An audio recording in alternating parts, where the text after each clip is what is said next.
କଳାହାଣ୍ଡି ଜିଲ୍ଲା ପୋଲିସ ଏକ ଆନ୍ତଃରାଜ୍ୟ ଡକାୟତି ଗ୍ୟାଙ୍ଗକୁ ଗିରଫ କରିବାରେ ସଫଳ ହୋଇଛି। ଧର୍ମଗଡ଼ ଥାନା ପୋଲିସ ଏକ ବଡ଼ ଧରଣର ଡକାୟତି ଘଟଣାରେ ସମ୍ପୃକ୍ତ 8 ଜଣ ଅଭିଯୁକ୍ତଙ୍କୁ ଗିରଫ କରିଥିବା ବେଳେ ସେମାନଙ୍କ ନିକଟରୁ ନଗଦ 3,51,00,000 ଟଙ୍କା, ବନ୍ଧୁକ, ଗୁଳି, ଅପରାଧରେ ବ୍ୟବହୃତ ଗାଡ଼ି ଏବଂ ମାରଣାସ୍ତ୍ର ଜବତ କରିଛି। ଗିରଫ ହୋଇଥିବା ସମସ୍ତ ଅଭିଯୁକ୍ତ ଝାଡ଼ଖଣ୍ଡ ରାଜ୍ୟର ବୋଲି ସୂଚନା ମିଳିଛି।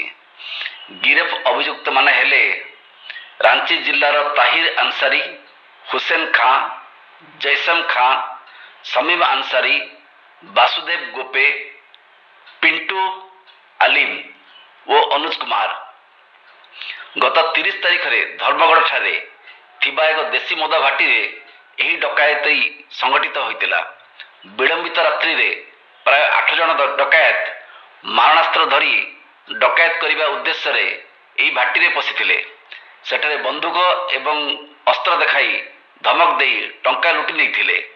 ଏନେଇ ଧର୍ମଗଡ଼ ଥାନାରେ ଏକ ମାମଲା ରୁଜୁ ହୋଇଥିଲା।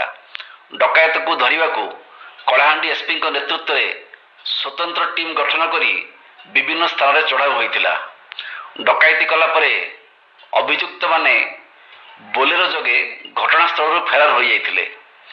ଅନୁସନ୍ଧାନ ସମୟରେ ଅପରାଧରେ ବ୍ୟବହୃତ ଗାଡ଼ିକୁ ଝାଡ଼ଖଣ୍ଡରେ ଚିହ୍ନଟ କରାଯାଇ ଠାବ କରାଯାଇଥିଲା। ପୋଲିସ ତଦନ୍ତ ବେଳେ ସ୍ଥାନୀୟ ପୋଲିସ 2 ଅଭିଯୁକ୍ତ ସିରାଜ ଆନସାରୀ ଏବଂ କାମେଶ୍ୱର ଯାଦବଙ୍କୁ ଗିରଫ କରିଥିଲେ। ଅନ୍ୟ ଅଭିଯୁକ୍ତମାନେ ଝାଡ଼ଖଣ୍ଡ ଅଭିମୁଖେ ଫେରାର ହୋଇଥିବା ସମ୍ପର୍କରେ ପୋଲିସ ସୂଚନା ପାଇଥିଲେ। ବର୍ତ୍ତମାନ ସୁଦ୍ଧା ଘଟଣାରେ ସମ୍ପୃକ୍ତ ସମସ୍ତ ଅଭିଯୁକ୍ତମାନଙ୍କୁ ଗିରଫ କରାଯାଇଛି। ରିପୋର୍ଟ ସନତ ପ୍ରଧାନୀ, କଳାହାଣ୍ଡି।